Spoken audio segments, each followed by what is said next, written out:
இது அவனே அடிக்கிறமா கூப்பிடுவான். இப்போ என்ன செஞ்சா தெரியுமா அப்படின்னு சம்பந்தம் இல்லாமல் சைக்கிள் வந்து ஒத்த காலில் நிற்கிறாம இருந்துட்டேன். அவன்கிட்ட போய் சொல்லுவான். இவன் அதுக்கப்புறம் தான் இறங்குவான் சைக்கிள் விட்டு. ஓ அப்படியா அப்படி ஸ்டாண்டு போடுவான்.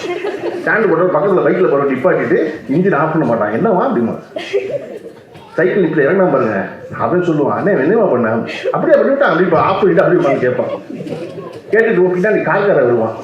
பின்னாடி காலில் ஆரம்பிக்கோ ஈரியா என்ன பிரச்சனை எடுத்து கால் ஆரம்பிக்கிற அப்படிமா.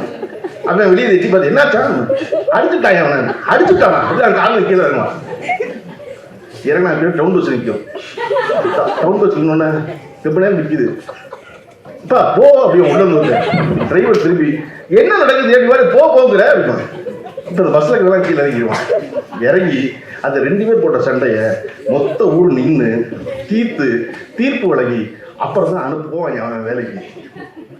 அப்படி திருப்பரங்குன்றத்துக்கு நீங்கள் வெளியூர்காரன் 2000 பேரை கூட்டி கொண்டு வந்து போராட்டம் பண்ணலாம். இப்போ முதலக்காரர் மொத்த பேர் இருங்கவா என்ன சொல்லுது பிரிவி கவுன்சில் நீங்க வா அப்படி கூப்பிட்டு ஒவ்வொருத்தரும் கேட்க போறான். அவன் எப்பதான் காக்காம ஐயோ புரியாம நம்ம அயோத்தி போல நினைச்சுக்கிட்டு முதல்ல கையை வச்சுட்டோமே அப்படின்னு வருவான்.